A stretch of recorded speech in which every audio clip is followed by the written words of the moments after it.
Because you're here, just check.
I wonder about, they say it sounds better. About like when the Congress get together, they have the rehearsing certain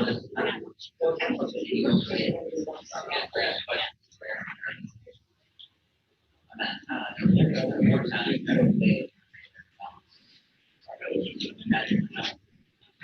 How that works. Everybody. Chris,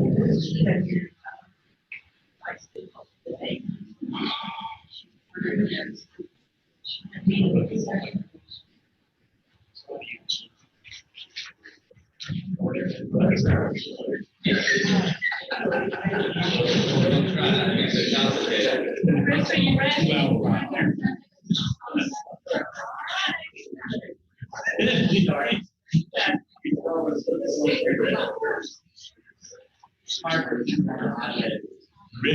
Yeah.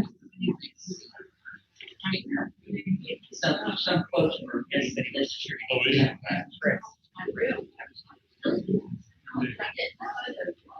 Yeah. Yeah.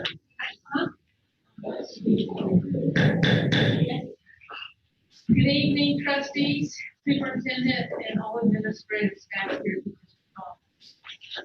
Tonight, I just want to give everyone an FYI that when each board member or anyone speaks, please state your name so that those listening in will know who is speaking and who has questions and who's addressing questions. Yeah. We don't have mics. Just let us know if we're not being loud enough. I'm sure that no one hears. Okay, if you don't have a mic, They're getting. we will supply you with one shortly. We got it.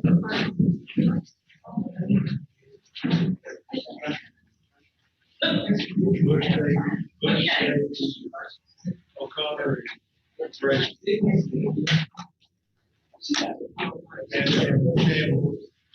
Okay, it's 6:32, and I'm gonna call this meeting to order. Second reading of the FY21 general fund budget. I'm Linda Levesque for chair, and I will now turn this over to Dr. Earl Oyster, superintendent. Dr. Oyster. Thank you, Ms. Well. I will go over in brief outline of the budget. As I think we all know and recognize, it's been a very different year. And one thing that has been different about it is there has been little to no change in our budget presentation from the workshop to the first reading into tonight. There is one fairly significant change worthy of note, and I'll mention that in just a minute. We simply will review what's already been presented to you, briefly review the revenue and expense, and then certainly take any questions you all might have. Summary of the FY 21 general fund additional expenditures. As you recall, we have funds built into this budget for teacher certificate upgrades. The teacher adds some change to their certificate that entitles them to additional compensation. For example, getting a master's degree. While the state froze teacher steps, it did not freeze or eliminate the requirement to recognize certificate upgrades. We have a state mandated employer health insurance, moving the health insurance for our retirees from PEBA back to the district. We also have a state mandated employer health insurance increase for all employees for the coming fiscal year. As you know and are aware, for a number of years, our district has experienced growth. We believe that will continue in the new year based on past 3 to 5 years experience. So there's growth for additional students, regular ed teachers, special ed teachers, the roll up of the final grade to be added at Rudolph Gordon, making it a full K-8, and the preliminary year for Fountain Inn High School, not the first year student attendance, but the final planning year for Fountain Inn High School, as well as some additional career and technical positions for students to ensure that we have the appropriate array of courses at each career school. There's also new personnel for the Roper Mountain Science Center. And we have in the budget as a frozen line item, restoring and freezing working retiree negotiated salaries to the same level as non-retired employees. We do not yet have clarity as to whether that will become a requirement here or not. So it's placed in there as a line item. We would recommend it be included as a line item and frozen until the end of the year. We have clarity from the General Assembly as to whether or not that requirement will be applied or not. It's about, it's 5% of a person's pay. We simply hold that to the end of the fiscal year. It's determined we need to pay that, and pay down to 5% at whatever point the General Assembly determines that, from that point until the end of the year. We need to pay it out as one sum or split over the check, maybe, depending on when they make the decision. We also have a recommended reduction of expenditures and noted change there. The formula going from 2 over to 2.3 to 2.5 over instead of going from 2 over to 5 over. We'll also note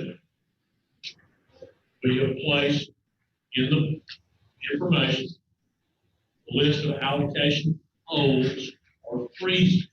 Doesn't remove these items from the budget, it leaves them in the budget, but it freezes those items. You'll see that flex formula ratio to the initial lower formula. It's going back to the first formula we used, but freezing the difference. 1.6 million. School level professional development, departmental professional development, out of county travel. Freezing those two things at $800,000 each. Freezing school instructional dollars to the 2010 level. Freezing some selected district level vacancies to the level of $300,000.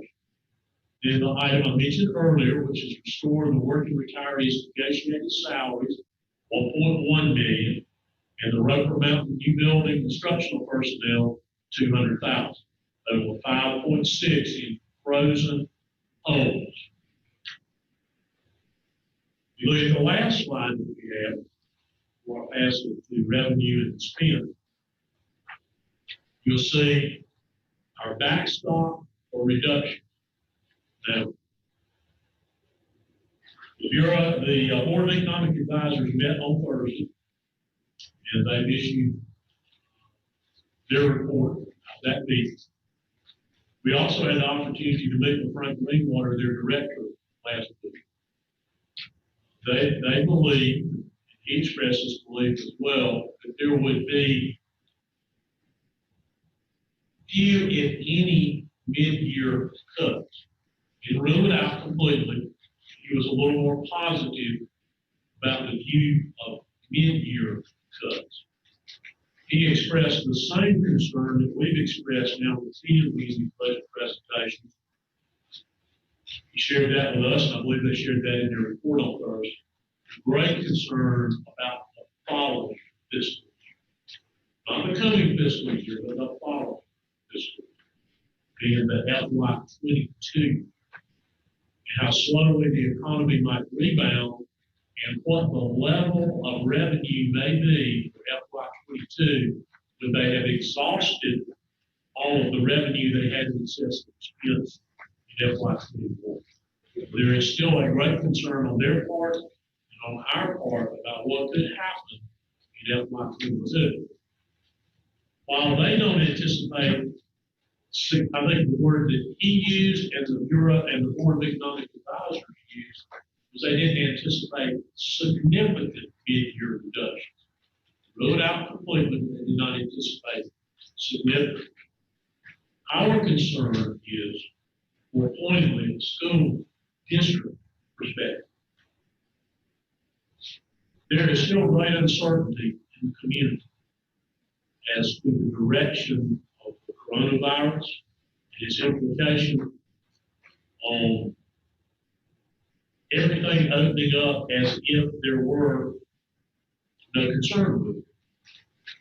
We sent a survey out this week. We indicated to you all earlier that we're going to survey our parents. We'll be getting information back from them this week about their thinking on regarding school for next year.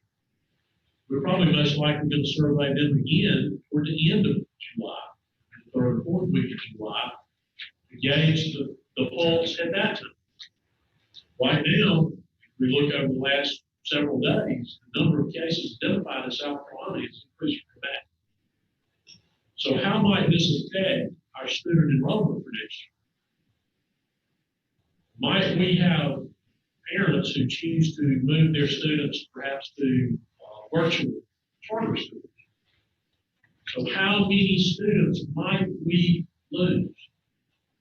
Once we've done the budget, we locked in a number on the EFA. We lose students between now and the 135th day of school, below the number on which we projected. In rough terms, for each student we might lose, we would lose $1,817. That's just on average. That's state payment to us for a 1.0 weight. So that we have that concern. So we believe it is certainly still prudent to have this amount of backstop in there to offset what the state describes as minimal loss of revenue or minimal reduction. Not sure if they put a percentage on minimal, but also to make sure that we have sufficient there should we lose some large number of students going into the year.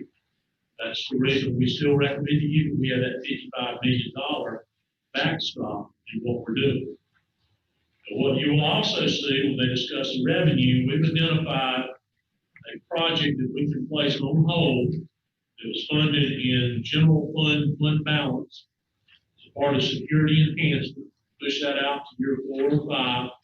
It creates some additional funding to move in as revenue, where we can change that recommended reduction of expenditures from 3 over to 2.3 to 2.5 over. What I can tell you is right now, based on what we've rolled out, the largest overage in the district is currently 2. So we are right at that number without using those additional resources at this point. So it might even allow us to go somewhat below that. It might not. We don't know what might happen. I think we described in the last budget meeting, that's a process that we undertake periodically from early in the spring all the way through the time school starts. We're constantly looking at enrollment, and we tend to do it obviously more frequently in years when funds are tight than we do in years when funds are not as tight, but we do that periodically every 2 to 3 weeks in any particular summer. So at this point, I believe that the stack is next. We're going to talk about revenue and the change in revenue, and then followed by Ms. Thomas is going to talk about expense and change in expense. Is that Thank you, Dr. Oyster. The revenue that you have here on the second reading has not changed except for the category that Dr. Oyster referred to, where we are moving the money set aside previously out of the general fund balance for the secondary containments. We are going to put that project out and take those funds and transfer them back to the general fund and set those aside as a planned usage of fund balance to help mitigate the cost of the 2 + 2 + 3, which will now be a less 2.3 to 2.5. The other revenue figures have not changed since first reading. Do you have any questions at this time about revenue? Ms. Dr. Christopher. Yes, thank you for that. Could you explain just a little bit more about what you mean by moving it for a planned usage or not increasing class size? That's good. Just talk about a little bit more so I can understand the relationship between those two. Okay, so back in December, where you set aside this money for the security, we moved it to building fund, where those expenditures would have taken place. Since we are going to delay those expenditures, that money is now available for us to move back to general fund. It's still in the fund balance, so we will use it as planned, and that's very important, that we are planning to use fund balance for one-time expenditures, that it's documented as planned. Okay? So it is definitely a one-time. Yes. Yes. Thank you, David. well? Look, if I might to bring more clarity, this has more to do with ensuring that the people that look and rate our finances for bond purposes, that they see this was a planned use of fund balance, not a fund please. Once we put revenue in the general fund budget, we don't generally designate, we use this stream of revenue for this expenditure. But to ensure that we stay, I guess, in good graces with Yes. our bond funders, we won't be able to clearly show this was a planned expenditure, not an afterthought, and we went over here and tapped fund balance to use it as an afterthought. Thank you. I don't know if that clarifies your approach. Yes. Mrs. Goodwin, follow up. Thank you, Linda. So if this is a one-time, expenditure, what do we do next? If, about, taking it from 2 to the 2.3 to 2.5 over. So what do we do next year? We have to do the same thing next year, try to find the money? Well, that would be a discussion for next year, but Okay, so this 1.7, is that the total amount for the security that, where we're taking the money from?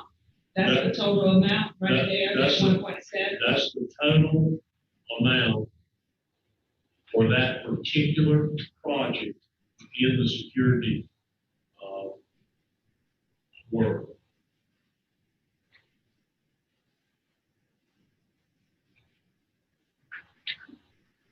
Okay, I'm trying to get rather, I might have some more questions later. Thank you. All right, anyone else? Okay, at this time, we'll go with expenditure questions. Stephanie? Yes, ma'am. And the additional expenditures that are being required, nothing has changed. They are still the same, except for the only item is using fund balance to decrease the reduction. So we are mitigating that cost going from the 2.47 reduction to a $695,000 reduction. And that's taking from two over to the 2.3, 2.5. That's the only change. Are there any questions? Does anyone have any questions for Ms. Thomas? Any questions? All right. Before I turn it over to Dr. Oyster, I just.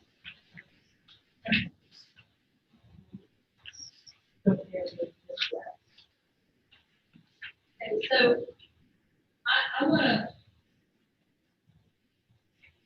I'm a little confused. I get what we've done with, let's say, we intentionally taken a certain amount of money that we had in excess of our general fund last year, and then we're going to use it for a specific plan purpose. Okay, I get that. I think what I want to be clear about is in that priority of reducing that number from 2, which is where we had it going to 2.3 to 2.5, and then saying that we're only guaranteeing that we can do that this year, this budget. And next year, the question will be, do we have money to fund that or not? It seems to be, given that that was such a big board priority, I want to just note that there are other items that we've frozen that we're holding that, for me, are things that are in there, like the $1.5 million for cleaning, that I would like to see be kind of the first thing that we have to figure out how to fund, as opposed to this class size change for next year. So Dr. Russell, what I heard you say is, other than for purposes of making sure that we're dotting all our I's and crossing all our T's, when we look at the budget next year, if we're looking at reductions, we're looking at what money we have in the fund balance and how we're going to spend that, are all the items, all the adjustments we made this year, adds, subtracts, use of fund balance, will we have all those to reevaluate collectively? Or is the class size change going to be on the chopping block, so to speak, first, versus $1.5 million that we put in there for in recurring costs for the cleaning COVID? If coronavirus isn't an issue in FY 22, we wouldn't have that line item. So that would reduce the expenditure about 1.5, and it would not necessarily reduce the revenue side, it just reduce the expenditure side. So we just don't know whether that's an item we need to have in FY 22 or not. It's just too early to know. And But we go back, we build, that's just like, there's nothing in that budget that there's any guarantee of being there from 1 year to the next, particularly depending on revenue. That's always a 1 year at a time issue. There are things that tend never to come out of there, but they're still all 1 year. You know, if the hole's bigger than $55 million in FY 22, assuming we didn't use any in FY 21, then some things have to come out. If the hole is less than 55 million, and we would believe that it's an amount that could reasonably be made up over some given amount of time, like we did this once before, I believe our original structure was it was a 5-year period, and we ended up being dependent for 3.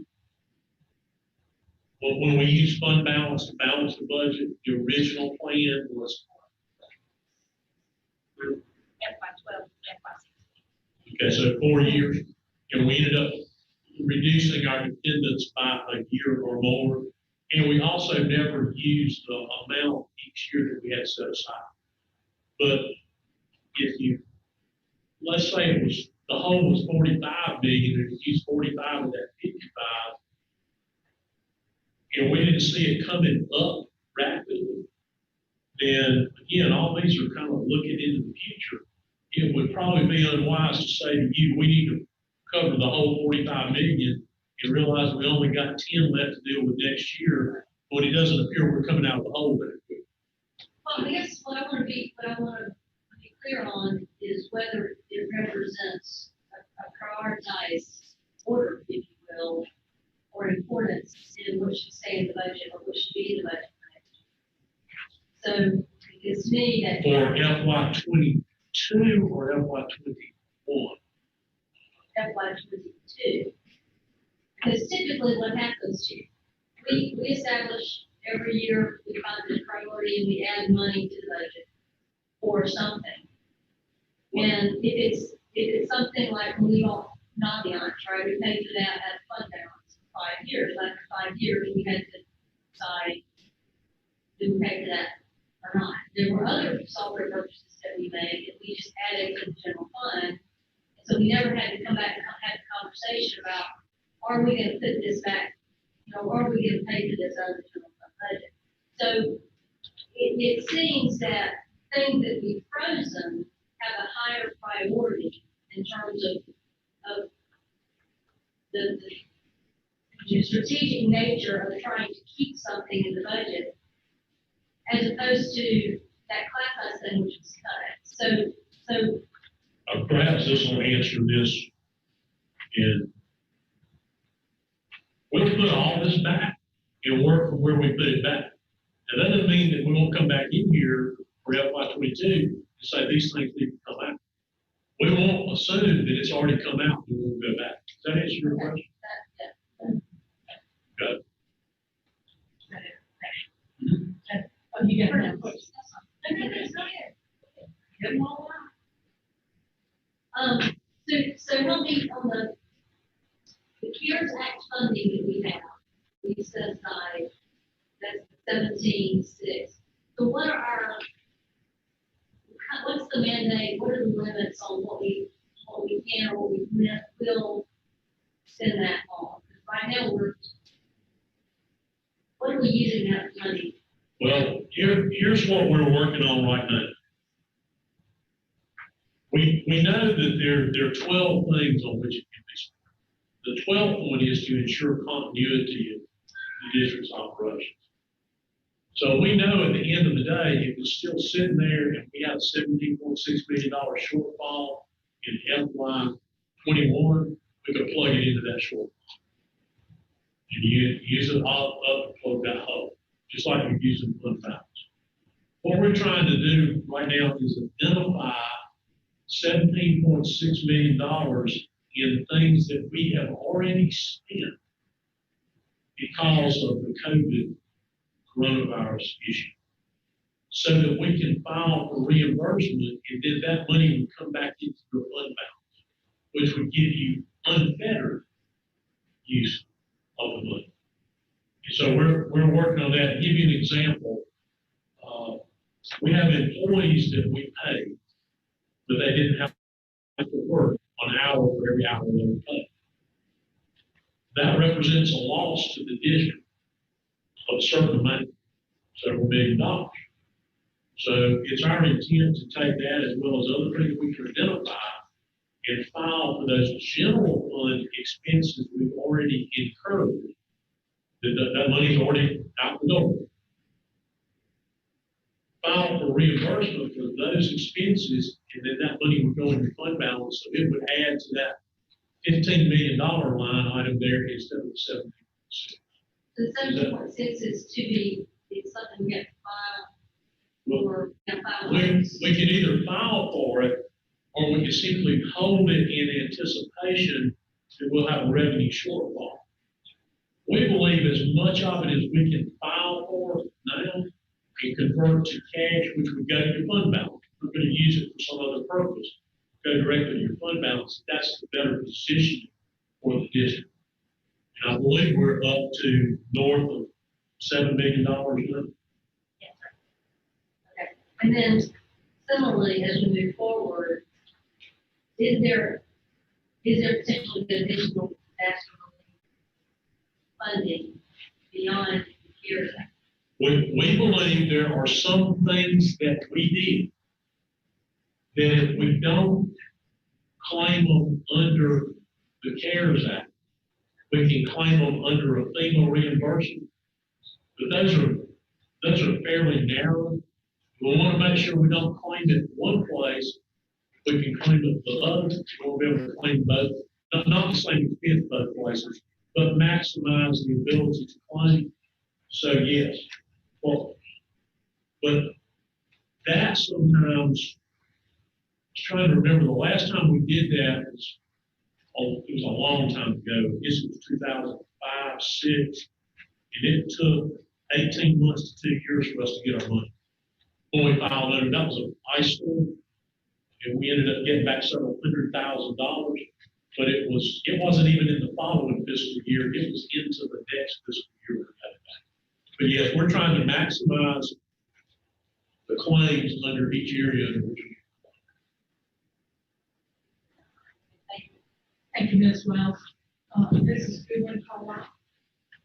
Okay, Dr. Lewis, Yes, ma'am. under the, CARES Act, can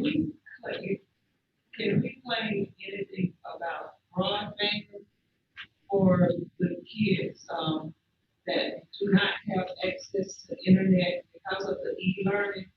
Is that something that we could claim under the CARES Act?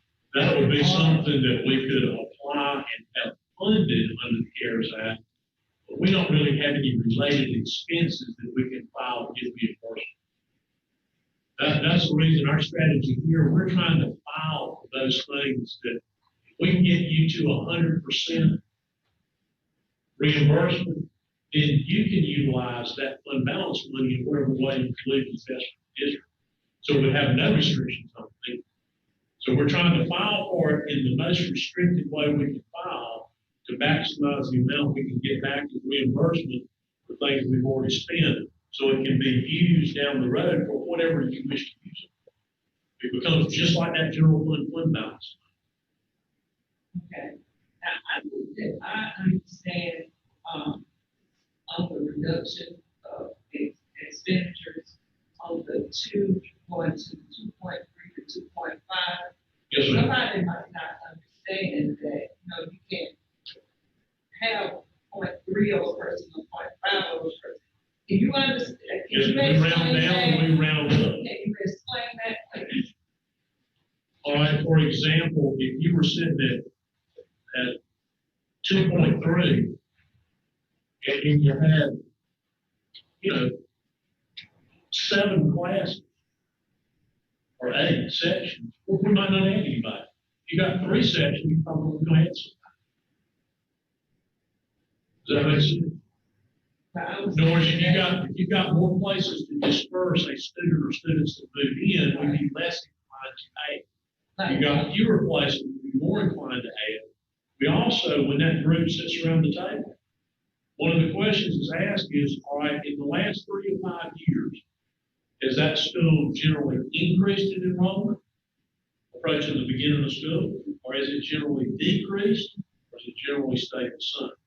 So they also look at trends there. But right now, the way they're staffed, they're the largest class size is 2.3 over, not using any of this money because of the way we do the math.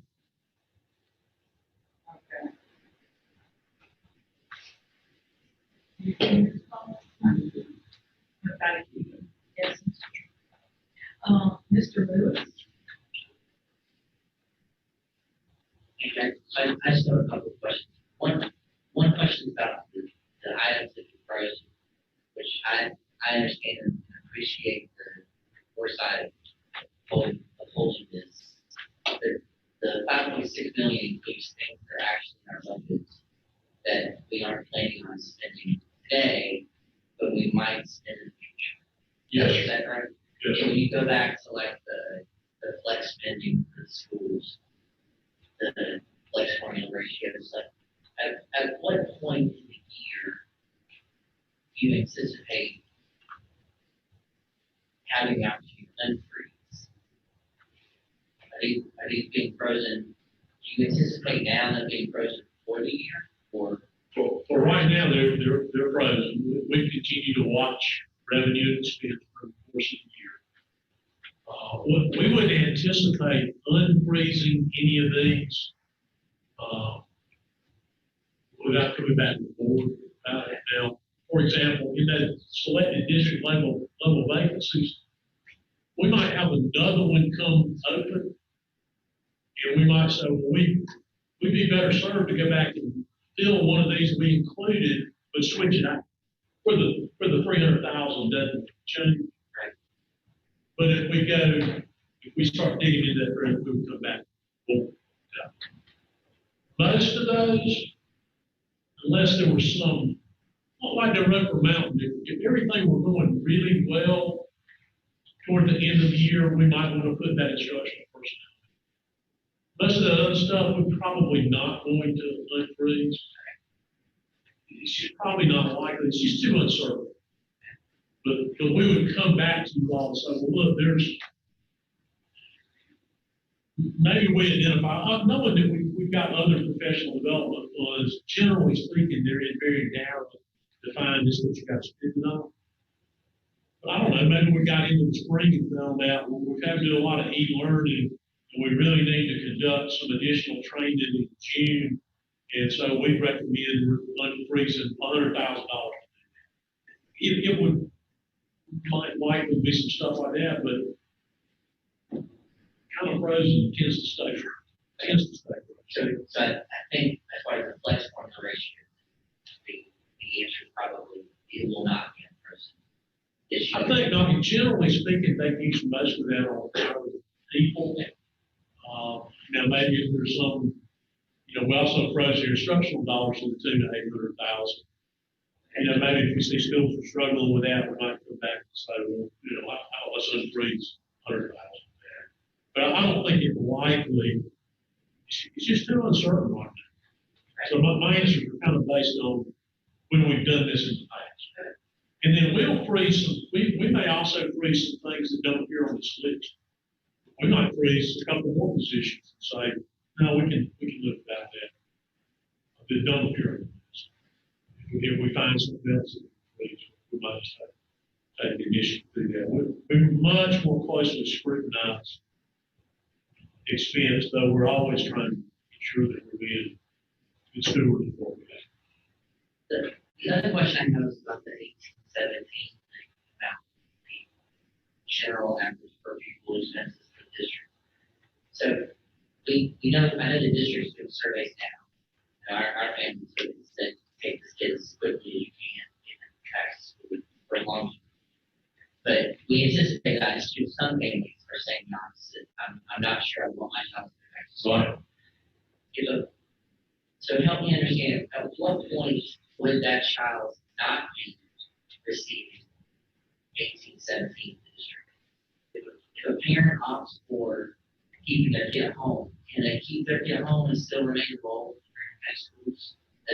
You understand this fall? No, not under the current scenarios. Now, if we were to be able to do e-learning some portion of the time with some number of our teachers, then we can keep them on our level. But right now, they're not physically in attendance on the 11th day. They're dropped. They're out 10 straight days, not attending at all, without medical excuse. They could go, student with a medically fragile condition written out by a doctor could go through that. So I know we don't know what we don't know as far as what our options are going to be. Accelerate. As the Ed folks put out 300-page documents, short 202-page documents.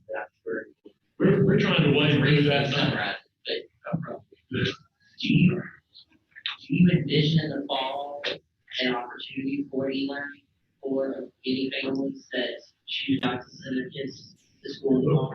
We're going to try to do that, but then given that we've got finite resources to do it with, basically, as we've said before, we might let school out a little bit early every day, or only go 4 days a week, in order to use the teaching staff we have to do e-learning. If we knew absolutely that there were gonna be this many students in an e-learning school, then we could budget for that by reducing the teachers in regular school. The problem is, we just don't know. We'll get, I think, a picture, probably next week, we'll have a picture. Then we're gonna wanna get another picture in July. Right now, I think the number just came out today, is at 500. But we trended over the weekend at what, close to 800 new cases each day in the state. Well, if that's the narrative that's going on, I think that causes more people to say, I'm going to send my child back to school. If that number starts to tail off in July and heads down, when we resurvey the third week of July, we might get a lesser number that are concerned about keeping their child. If that number has shifted again, 1st of August, we could get yet a third number. So there's just, you can't, there's no way to hold people to a commitment. I'm going to do e-learning, and I won't come to your regular school. There's just not a way to do that. So there's just too much uncertainty right now, which I know you all understand. The difficulty you're describing is because some family may decide, I want to keep my kid at home in August, but they may decide on Labor Day, they aren't so bad, I'm going to come back. But then at Thanksgiving decide. Now, if they'll decide to come back, that average, it becomes your 135th day report. So it's the average enrollment for the 135 days. Okay. So if they decide to come in, that helps us, it moves it up. If they come and leave, it hurts us, it sends it down. Okay. To your point, if the first day is the 17th, I don't have the calendar in front of me, they can decide on the night of the 16th, no, not going to do it, not going to come to school. Then they can change their mind after Labor Day. So it is, this is a budget of uncertainty in a most uncertain environment about which we're being, I think, as certain as we can be. That's the reason we feel like that. That's why we feel like that. I think that's a sufficient backstop, but that's the reason we feel like we need to have that there. Do you feel like this budget gives you the flexibility that if the July surveys determine that 5% of our kids are going to stay home, would this budget give you the flexibility to say, okay, then we're going to create an e-learning school and we're going to move these kids out of, I wouldn't want to say on the 5% number, and I think you just selected that number. I think there might be a number that we could say, well, we could restructure some of it to do it. Because we have the structure there, we'll have the coursework ready.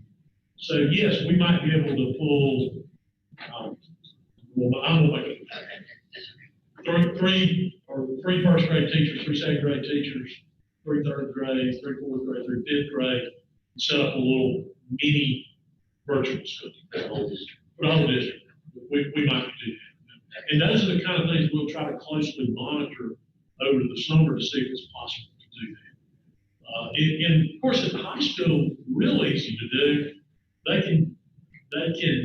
We can set up some time there because you don't have to be concerned about those children being at home. So a little easier to do there, and a little more flexible there to be able to do it on a course by course basis. A little more difficult in middle school and elementary school. But we'll look at what opportunity we might have to approach it that way as well. Yes, sir, thank you.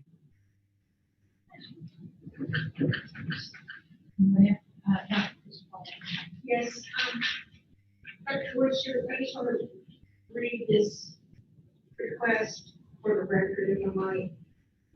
First, I want to say I appreciate the fact that you listened to board members' heartfelt concerns about this item of class size and not wanting to increase class sizes right now, especially.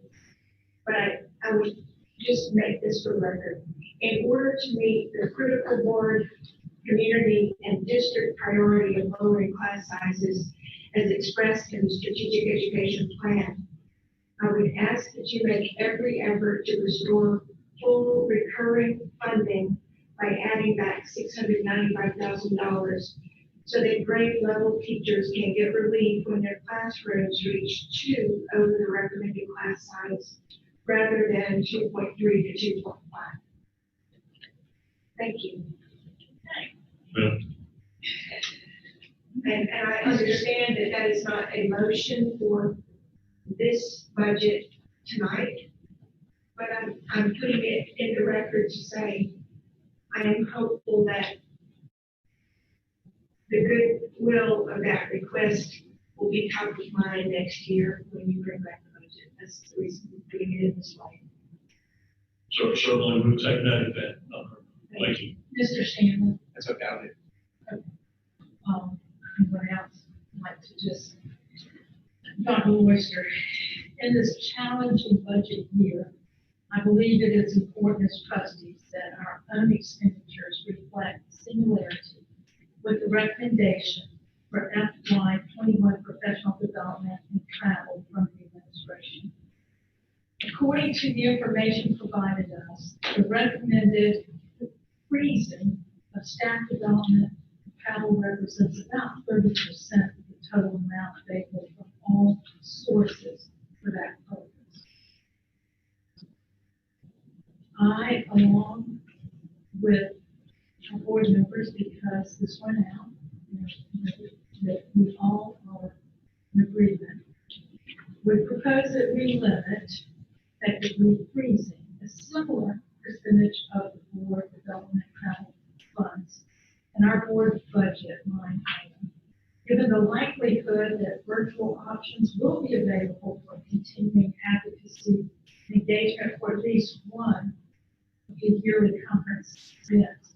The executive team and the board is confident that this budget adjustment will not impact any board members' ability to learn, network, and advocate for our community and for public education. We too are in agreement with the district, and I will speak on my own behalf if we choose not, but I feel like this is something that all of us feel is important.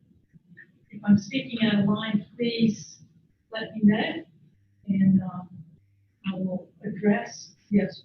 Ms. Williams, would it be appropriate to ask that for this year only, since it would be frozen? Just freezing. It is just for this year. So, does that mean that the money, since we had already budgeted it for this year, is that possible that we could ask that that deduction for this year be added to the class size reduction item? Or is that just a different accounting that will make that? It's not good. It's not. You're not sure. Yes. Mr. Sayers. First of all, the balance of this year, if we freeze everything as is, the money is still there for us to receive our professional development because most everything that we would normally attend has already been canceled. Right. Now, there will be virtual replacements, but most everything we would travel for has been set aside. To Dr. O'Connor's point, the difference in what's being frozen versus what the actual expenses are. $15,000, $18,000, that's all. It's the same percentage, but our budget for professional development is so small to begin with that, I mean, we could put the $18,000, what you're suggesting, but it wouldn't go anywhere. It wouldn't make an appreciable difference, if that helps. But the travel that we're gonna do this year is pretty well done. Maybe December's will take place. Yeah. Well, we gotta get real creative on that because by constitution, we're required to have it. But then the beginning of next year, if things don't improve, we may not have an annual convention. It might be virtual. We don't know.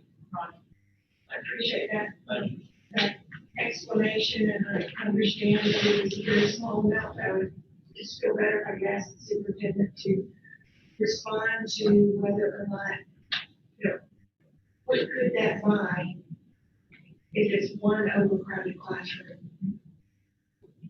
The average teacher is, in this year's budget, 77, what, 77.2. So it wouldn't really change your 2.3 to 2.5. And I would remind you, that may have kind of passed the notice when I said, not even utilizing these additional funds, we're at 2 point, biggest class size overage we have right now is 2.3. Again, don't know what will happen between now and the time school starts. Thank you. Ms. West. Professor, just to follow up on a couple comments about the loss, potential loss of students not going to be coming, I mean, you might decide to stay home. So the $4 million we have in growth for students, does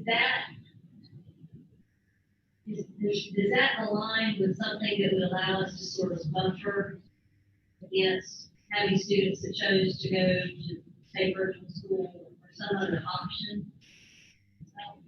Well, as a part of that process, every 2 weeks, or 2 to 3 over the summer, we pull people back because we know they're not going to show up. We'll do that. What we try to avoid is taking teachers after school starts. But this being such an unusual year, we might have to do that. So if we have a large number not show up, we might need to do that. And that would then provide us an opportunity back to do our own virtual with that same group of teachers. It's just too uncertain enough. So we've used the number that it's taken for the last, proportionally for like the last 3-4 years. So then following up on that virtual piece, so I had one parent ask me about the virtual and about the different modifications that we look at the schedule. That some of that would be to accommodate an online option. And the thing she said to me is, well, why would you reinvent the wheel?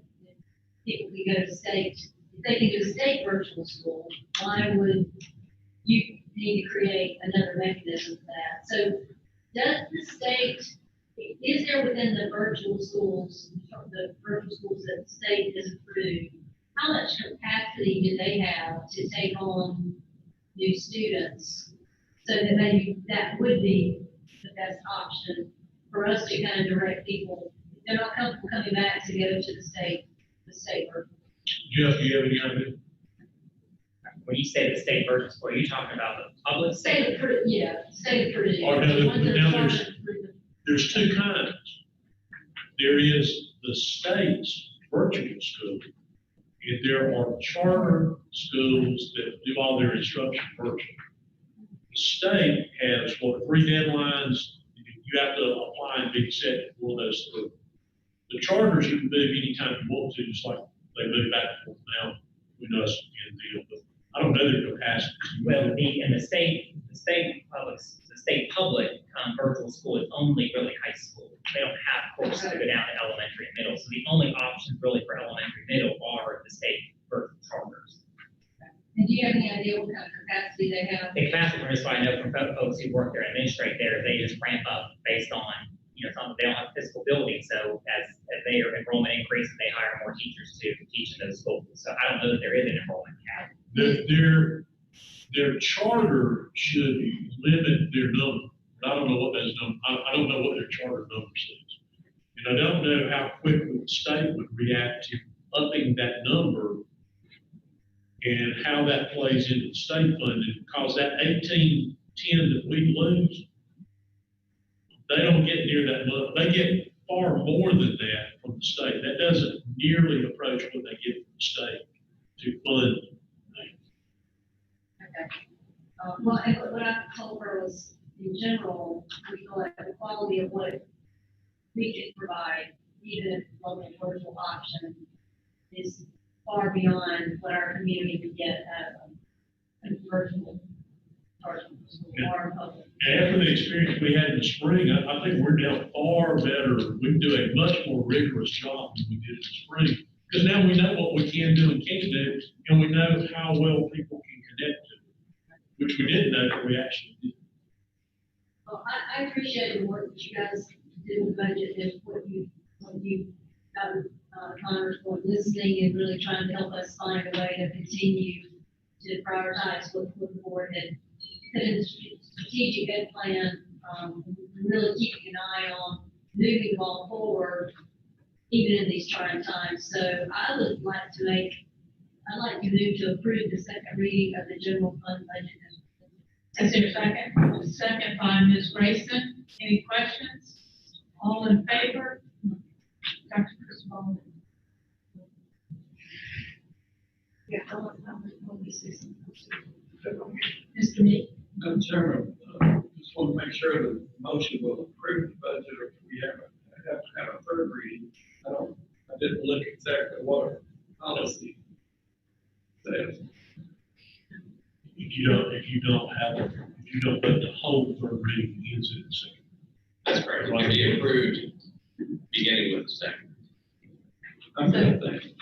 There's a motion on the floor to approve the budget as submitted tonight by Ms. Wells. It was seconded by Ms. Grayson. There is a question by Dr. Cristobal. Yes, I'm sorry, I didn't ask the question before about the online learning, but one of the community comments to us suggested, well, why, instead of having the schedule for everyone change, why wouldn't we have those who want virtual kind of matched up with teachers who are well equipped to do it? And that would be like a separate administration of that rather than changing the schedule for all of our students. Well, the reason we set up the schedules the way we did is if we're directed, right now, if you take the 202-page recommendation, again, I haven't read all 202 pages. I haven't read some of them. We can't run school like we normally run it if we follow those recommendations, because if for no other reason, the buses are at half capacity. So we set up a schedule that would allow us to run any fraction of our students down to a quarter in school at any one time. We couldn't come up with a way, it gets too complicated to try to assign the ones that would only want virtual to one of those four groups and have them work out equal. It reaches a point you just can't do it. Okay. But if we get closer to school starting and we see that we have personnel available within our budget, that we can offer some number of opportunities internally, it would benefit, I believe, both students, number one, and the district, number two, to be able to offer that option if we can. Okay. And the second thing is, I would just say that our virtual programming, I think, is top notch from everything I've understood over these years, and it's grown tremendously. But as I understand it, it's high school students or high school offerings primarily that we do in our virtual program. Is that why we're not using that venue more, because it's more directed to high school rather than having teachers who are not really acclimated to virtual learning? Well, just to your first point, it's so much easier to do it at the high school level because nobody has to worry about you're all totally unsupervised, even a 16 or 17-year-old, but you don't have to worry about them being at home during the day, unlike an elementary or middle school student. There are just some issues that aren't present that makes it easier to do it at the high school level. And you can do it by class as opposed to an all day long. So students can have a blend of coming in person, doing some stuff at home, or doing a mix of the two. So are we gearing toward using our own virtual classes more for the high school grades and then using more e-learning by the individual classroom teachers in the elementary? think over time, you will see us do a little bit more of each of those, but probably first, more so at the high school level, just because it lends itself. That's all, thank you. Okay, Mr. Neal. Thank you. Dr. Royce, if I remember correctly, it usually takes a year or two after a downturn in our economy for it to affect our business. And are we tracking what the businesses are paying since we want payment? Are we tracking that so we can respond quickly? Yes, sir, we consistently are tracking state revenue and we're tracking local revenue for all categories. But when we do that, we really do that all the time, but we're being even more diligent about doing it right now. Okay, hearing no other questions, all in favor of accepting the budget as presented tonight, final vote, please address by saying aye. Aye. All opposed? Hearing none, the motion carries, the budget has been approved, the meeting is, entertained, the meeting, Mr. Salis, and seconded by, Mr. Sutton. All in favor, please address by saying aye. Aye. All opposed? Hearing none, the meeting is now adjourned. Thank you. Thank you all. We will continue. Let's stay around when Chris is ready. He needs to go. Okay. Spot on. Oh. I just get started. No, don't you give me